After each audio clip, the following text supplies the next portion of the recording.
All right, today on the podcast, we're talking about the latest news. ChatGPT is now allowing users to upload from Google Drive and OneDrive directly. So no longer do you have to download the document on your computer and then re-upload it.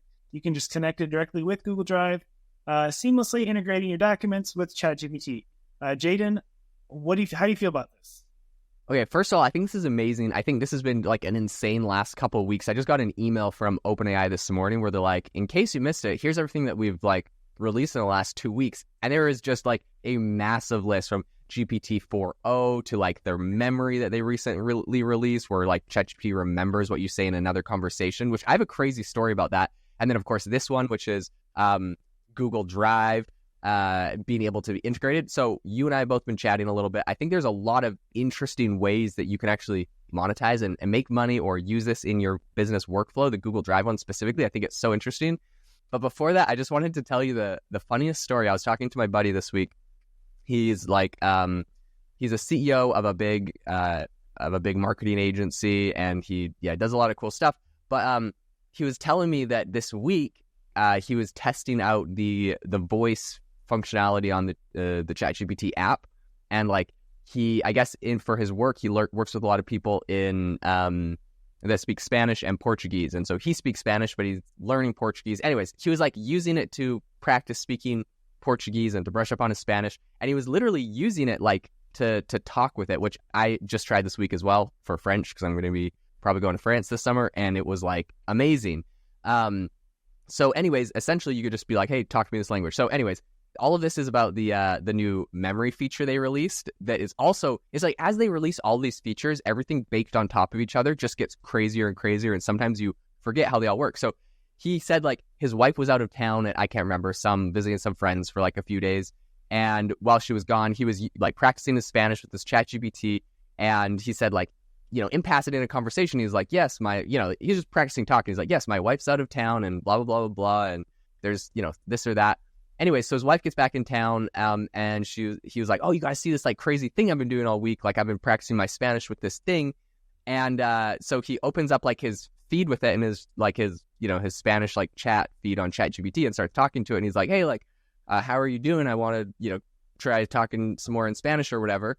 And it immediately, like out loud talking, and his wife's right there, is like, oh, wonderful. Happy to hear. Hope you had a great weekend. Is your wife back in town yet? And his wife was like mortified. She's like, how does this thing know I was out of town? Like, what is this? Like, he's like, no prompting. This is something I'd mentioned to it like 3 days before while I was chatting with it. My wife was terrified that I've been chatting with this AI Scarlett Johansson all weekend, and it knows that she's out of town. Anyways, it was just hilarious.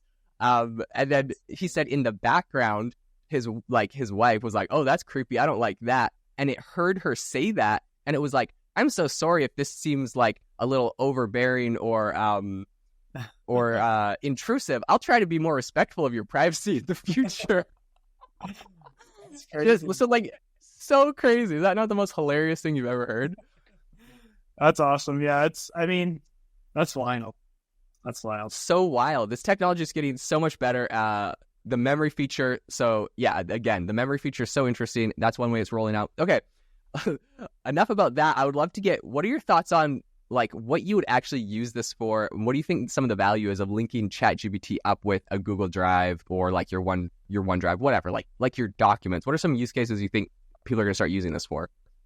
Yeah, well, I mean, I think the biggest one is just time savings. I recently, I think a few weeks back on the podcast, I said I was applying to a job and I wanted it to write a cover letter for me, ChatGPT. And so at the time, I think I used, what's the other one?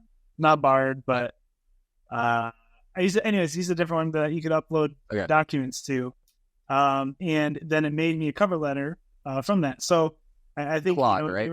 If you're applying to a bunch of different places and you had resumes and information, it would be just a quick way to, not have to download and re-upload to ChatGPT.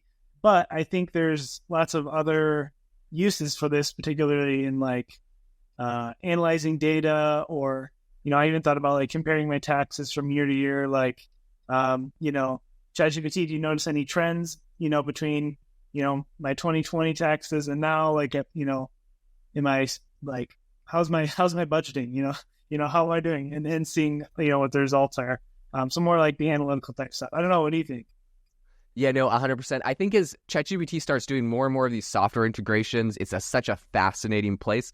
Of course, in the past, you could upload a file directly, but like you got to go get the file, you got to download the file. I think having this where it's a direct Google Drive link, a direct OneDrive link, I think where this goes is you have like the entire repository of everything that you've ever uploaded to Google Drive. So like what I commonly do, and I'd be curious about other people, but like I usually have a different, whether it's like a business workspace account on Google. So like for AI Box, I have my AI Box email, and I have like all my AI Box documents attached to that. And for this podcast, like I have a separate email and a separate. So like I kind of segment my businesses by podcast. And so I think it's really interesting. So I have essentially this whole Google Drive of just everything from one business. And so being able to like link that and be like, hey, based off of like everything I've said in my like Google Docs, like what's like the average term of like an internship that we offer at like AI Box or whatever. And it can just like go pull that out because it has access to the whole Google Drive. I think that's where it goes. I'm sure right now it's maybe a little bit more document by document basis, but I think this is phenomenal. A huge step. And I think for companies, like it's just getting more and more integrated to the tools that you already use. And as we're talking about with the memory features and the voice features, like they're adding all of these features and they're now getting brought like directly to your workspace with your work documents, and they're going to make it so much more easy. Like essentially this is becoming a true assistant. Yeah, that's a great point that you bring up. Now, in the past, 2 weeks even, I found myself, whenever I do a Google search, which for some reason I've done a lot of Google searches in the past 2 weeks, but I don't ever click on a web page because it gives me the AI summary that answers my question. So that, like you said, it's kind of like an assistant who is doing that research for you, saving you the time of having to open, 10 different tabs and look and compare information. Just kind of gives you the answer. So take that same concept to all your, Google Drive info. Looking back, you could just ask ChatGPT what you're looking for, and it can just spit the information out to you instead of having to like search through your documents and dig for data. And it just can, find it. So I think that's kind of where it's going. I think that's going to be super helpful. So. Yeah, 100%. And this all kind of dovetails too with another big feature that they recently released. Like we mentioned at the beginning of the episode, they've released like a whole bunch. But in the most recent GPT 4.0 update, they've made ChatGPT way better at understanding documents and at reading charts, at reading data sets, like all that kind of stuff. And so I think with the charts and the data analysis being so much better now, this is the perfect time for them to do this. I think there's a ton of ways that you can start implementing this and integrating this into your businesses, what you're currently working on. I think people will start doing that. And again, it's just another productivity boost coming out of this tool. So absolutely amazing. I'm excited to dive in and use it more. Well, if you enjoy this podcast, we would really appreciate if you left a review over on Apple Podcasts or wherever you can review us. Leave us a review. It really helps us out. And feel free to ask any questions as well. We'd love to answer them here on the podcast. Thanks for listening, and we'll see you next time.